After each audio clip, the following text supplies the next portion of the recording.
જય શ્રી કૃષ્ણ, જય સ્વામિનારાયણ। આજે આપણે સોજીનો ડ્રાય ઉપમા બનાવીશું, તો એને તમે 1 મહિનો સુધી સ્ટોર કરી શકો। તો એના માટે મેં એક બાઉલ સોજી લીધી છે, રાઈ મેથી, જીરું છે વઘાર માટે, હિંગ છે, અડદની દાળ છે, ચણાની દાળ છે, લીમડો છે, આદુ છે, લીલા મરચાં છે, મીઠું છે, લીંબુનો રસ, ખાંડ છે, કેપ્સિકમ છે, ગાજર છે, કાજુના ટુકડા છે, સિંગદાણા છે, તેલ છે અને ગરમ પાણી। બનાવવા માટે સૌપ્રથમ આપણે પેનમાં તેલ લઈશું। તેલ ગરમ થઈ ગયું છે, એમાં આપણે રાઈ, જીરું અને મેથીનો વઘાર કરીશું। અડદની દાળ છે 2 ચમચી, અડદની દાળ છે, ચણાની દાળ છે 2 ચમચી, હિંગ છે, થોડી આપણે દાળોને શેકાવા દઈશું। આપણે દાળ શેકાઈ અને બ્રાઉન કલર થઈ ગયો છે, હવે આપણે સિંગદાણા લઈ લઈશું અને કાજુ પણ લઈ લઈશું। આપણે લીલા મરચાં લઈ લઈશું અને લીમડો લઈ લઈશું, થોડું આદુ છે।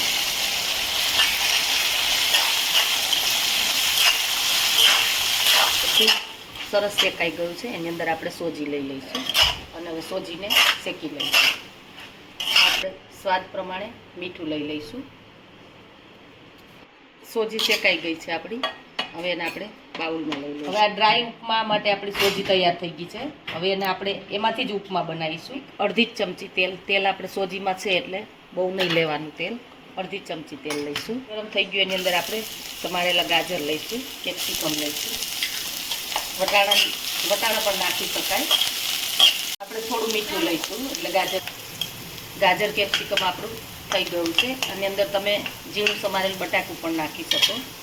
હવે એની અંદર આપણે શેકેલી ઉપમા લઈ લઈશું। આને તમે બારગામ પણ લઈ જઈ શકો છો।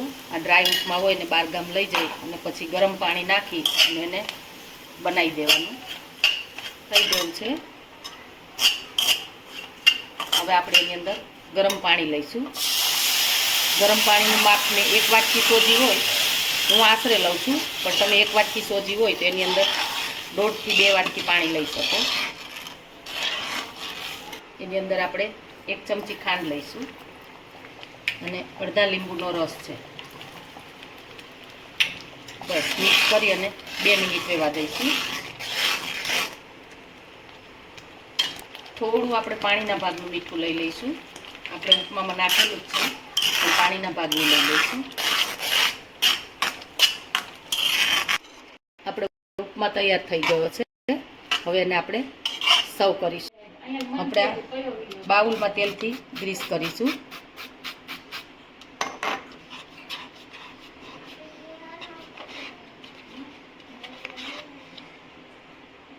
એની અંદર આપણે લીમડાના પાન લઈ લઈશું અને હવે આપણે ઉપમા લઈશું। હવે આપણે એને પ્લેટમાં લઈ લઈશું। તો તૈયાર છે આપણો રવા ઉપમા। એને તમે એકવાર ચોક્કસ ટ્રાય કરજો અને આ રીતે ડ્રાય બારગામ માટે લઈ જજો અને અમને કોમેન્ટમાં જણાવજો। તો તમને અમારો વિડીયો ગમે તો લાઈક, શેર અને સબસ્ક્રાઈબ કરવાનું ભૂલતા નહીં।